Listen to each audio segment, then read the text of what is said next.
ओम नमो भगवते वासुदेवाय। सादर प्रणाम दर्शकों। हमारे शास्त्रों में जीवन और मृत्यु के रहस्यों को बहुत विस्तार से समझाया गया है। मृत्यु एक ऐसा सत्य है जिससे कोई बच नहीं सकता। लेकिन क्या आपने कभी सोचा है कि जब किसी व्यक्ति के प्राण निकल जाते हैं तो उसके शव को एक पल के लिए भी अकेला क्यों नहीं छोड़ा जाता? आज की इस विशेष कथा में हम गरुड़ पुराण के उन गूढ़ रहस्यों को जानेंगे जिन्हें स्वयं भगवान श्री कृष्ण ने पक्षीराज गरुड़ को बताया था। यह कथा न केवल आपकी जिज्ञासा को शांत करेगी बल्कि आपके हृदय को भी झकझोर देगी। आइए इस दिव्य यात्रा पर चलते हैं। प्राचीन काल की बात है जब सृष्टि के रचयिता और पालनहार भगवान श्री कृष्ण द्वारका में विराजमान थे। उस समय पक्षीराज गरुड़, जो भगवान के परम भक्त और वाहन हैं, उनके मन में मृत्यु को लेकर कई प्रश्न उमड़ रहे थे। उन्होंने देखा था कि पृथ्वी लोक पर जब भी किसी की मृत्यु होती है तो परिजन रोते बिलखते हैं, लेकिन वे शव को कभी अकेला नहीं छोड़ते। गरुड़ जी ने बड़े ही विनम्र भाव से प्रभु के चरणों में शीश झुकाया और अपनी जिज्ञासा प्रकट की।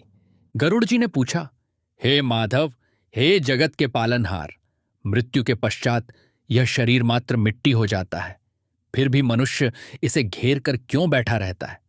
क्या कारण है कि शास्त्र शव को अकेला छोड़ने की मनाही करते हैं? क्या मृत शरीर को अकेला छोड़ने से आत्मा को कोई कष्ट होता है या इसके पीछे कोई गुप्त संकट छिपा है? कृपया कर मुझ अज्ञानी का मार्ग प्रशस्त करें और इस रहस्य से पर्दा उठाएं। भगवान श्री कृष्ण ने मंद मुस्कान के साथ गरुड़ की ओर देखा और कहा, हे पक्षीराज, तुम्हारा प्रश्न अत्यंत महत्वपूर्ण और लोक कल्याणकारी है। मृत्यु केवल शरीर का अंत है, यात्रा का नहीं। जब प्राण देह का त्याग करते हैं तो वह देह अत्यंत संवेदनशील हो जाती है। शास्त्र सम्मत कारणों और आध्यात्मिक सत्यों के कारण शव को अकेला छोड़ना वर्जित है।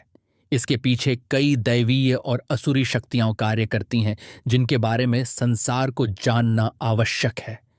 प्रभु ने आगे कहना शुरू किया, हे गरुड़, सबसे पहला और प्रमुख कारण पिशाच और अधम शक्तियां हैं।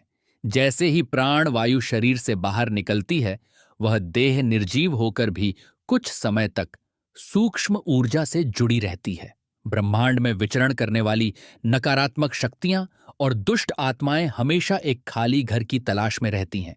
यदि शव को अकेला छोड़ दिया जाए तो ये शक्तियां उस शरीर में प्रवेश कर उसे दूषित कर सकती हैं, जिससे मृत आत्मा को अत्यधिक कष्ट होता है। भगवान बोले, पुत्र, एक और बड़ा कारण जीव की वासना और मोह है। मनुष्य का अपनी देह से वर्षों का संबंध होता है। मृत्यु के तुरंत बाद आत्मा अपनी देह के आसपास ही मंडराती है। वह अपने परिजनों को रोते हुए देखती है और फिर से उसी शरीर में प्रवेश करने की चेष्टा करती है। यदि उस समय कोई पास में न हो तो आत्मा भटक सकती है और उसकी सद्गति रुक सकती है। अपनों की उपस्थिति उसे यह आभास कराती रहती है कि अब उसका समय समाप्त हो चुका है। हे गरुड़, शव के पास दीपक जलाना और पवित्र मंत्रों का पाठ करना भी इसीलिए अनिवार्य है। घी का दीपक उस अंधकारमय मार्ग को आलोकित करता है जहां आत्मा को जाना है। यदि शव अकेला हो और दीपक बुझ जाए तो यमदूतों के आने के समय वहां नकारात्मकता का प्रभाव बढ़ जाता है। परिजनों द्वारा किया गया कीर्तन और राम नाम का जप मृत आत्मा को शांति प्रदान करता है और उसे भय मुक्त बनाता है। भगवान ने एक गहरी बात कही, हे गरुड़, तुम जानते हो कि मृत शरीर से एक विशेष प्रकार की गंध निकलती है जिसे मनुष्य नहीं पहचान पाते, लेकिन सूक्ष्म जीव और हिंसक प्राणी उसे तुरंत भांप लेते हैं। यदि शव को अकेला छोड़ दिया जाए तो चींटियां, चूहे या अन्य कीट उसे क्षति पहुंचा सकते हैं। शास्त्र कहते हैं कि शव का अपमान मृत आत्मा का अपमान है। यदि शरीर को कोई जीव काट ले तो उस आत्मा को यमलोक में भी उसी पीड़ा का अनुभव होता है। गरुड़ जी बड़े ध्यान से सुन रहे थे। प्रभु ने आगे कहा, एक और रहस्यमयी कारण है तांत्रिक क्रियाएं। संसार में ऐसे कई तामसी लोग हैं जो शवों का उपयोग अपनी सिद्धि और बुरी शक्तियों को जगाने के लिए करते हैं। यदि शव को अकेला छोड़ दिया जाए तो कोई तांत्रिक उसका दुरुपयोग कर सकता है।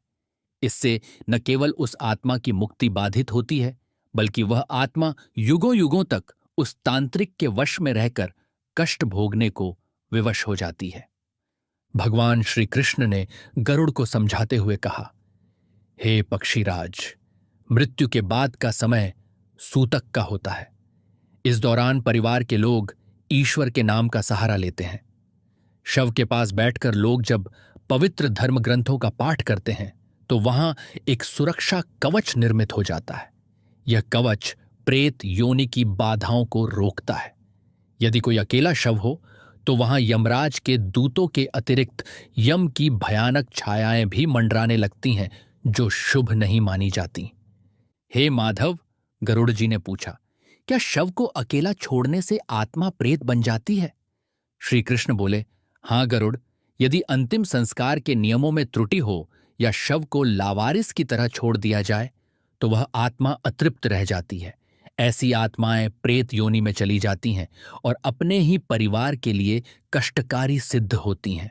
अपनों का साथ और उनके द्वारा किया गया पहरा आत्मा को यह साहस देता है कि वह शांति से अपनी अंतिम यात्रा पर निकल सके।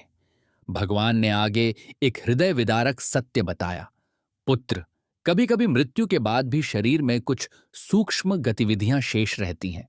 चिकित्सा विज्ञान जिसे मृत घोषित करता है, योग शास्त्र उसे प्राण का धीरे धीरे निकलना कहता है। ऐसी स्थिति में यदि कोई पास न हो और अचानक शरीर में कोई हलचल हो तो आत्मा घबरा जाती है। परिजनों का वहां होना उसे मानसिक संबल देता है। उसे महसूस होता है कि उसकी विदाई सम्मानजनक और प्रेम पूर्वक हो रही है। हे गरुड़, एक और बात समझो, रात्रि के समय शव को अकेला छोड़ना सबसे अधिक वर्जित है। सूर्यास्त के बाद आसुरी शक्तियां बलवती हो जाती हैं। यदि रात में शव के पास कोई न हो तो वैतरणी नदी पार करने के मार्ग में उस आत्मा को अनेक बाधाओं का सामना करना पड़ता है। वहां मौजूद लोग जो जागरण करते हैं, वह वास्तव में उस आत्मा की सुरक्षा के लिए किया गया एक त्याग है। यह प्रेम की पराकाष्ठा है जो जीवन के बाद भी बनी रहती है। भगवान ने अपनी कथा को विस्तार देते हुए कहा, शव को अकेला न छोड़ने का एक सामाजिक और मनोवैज्ञानिक कारण भी है। दुख की इस घड़ी में परिवार को एक दूसरे की आवश्यकता होती है। यदि शव को अकेला छोड़ दिया जाए तो यह उस व्यक्ति के प्रति अनादर की निशानी है जिसने जीवन भर समाज और परिवार के लिए कार्य किया। अंत समय की सेवा ही मनुष्य का अंतिम धर्म है। यह सेवा आत्मा को संतुष्टि देती है कि उसका जीवन सार्थक था। गरुड़ जी ने हाथ जोड़कर पूछा, प्रभु, क्या गरुड़ पुराण में इसके लिए कोई दंड भी बताया गया है? भगवान ने उत्तर दिया, जो पुत्र या संबंधी अपने माता पिता या प्रियजन के शव को अकेला छोड़ देते हैं, उन्हें यमलोक में भारी दंड भुगतना पड़ता है। उन्हें अंधता मिस्र नामक नर्क में डाला जाता है, जहां उन्हें भी अकेलापन और अंधकार झेलना पड़ता है। कृतज्ञता ही मनुष्य का आभूषण है और अंत समय में साथ निभाना ही सच्ची कृतज्ञता है। हे गरुड़, याद रखो, जब तक अग्नि संस्कार पूर्ण न हो जाए वह शरीर देव तुल्य भी है और संकटग्रस्त भी। अग्नि में समर्पित होने के बाद ही आत्मा पूर्णतः मुक्त होती है। तब तक परिजनों को एक प्रहरी की भांति उसकी रक्षा करनी चाहिए। उस दौरान दीपक की लौ कभी बुझनी नहीं चाहिए, क्योंकि वह लौ साक्षात यमराज को यह संकेत देती है कि इस आत्मा का रक्षक अभी जीवित है और इसके प्रति श्रद्धा कम नहीं हुई है। भगवान श्री कृष्ण की बातें सुनकर गरुड़ जी की आंखों में आंसू आ गए। उन्होंने अनुभव किया कि सनातन धर्म के प्रत्येक नियम के पीछे कितनी गहरी करुणा और विज्ञान छिपा है। उन्होंने प्रभु को प्रणाम किया और कहा, हे केशव, आज आपने मेरी बुद्धि के कपाट खोल दिए। मृत्यु अब मुझे डरावनी नहीं बल्कि एक व्यवस्थित यात्रा लग रही है। मनुष्य को चाहिए कि वह अपने प्रियजनों की विदाई पूरी गरिमा और नियमों के साथ करे।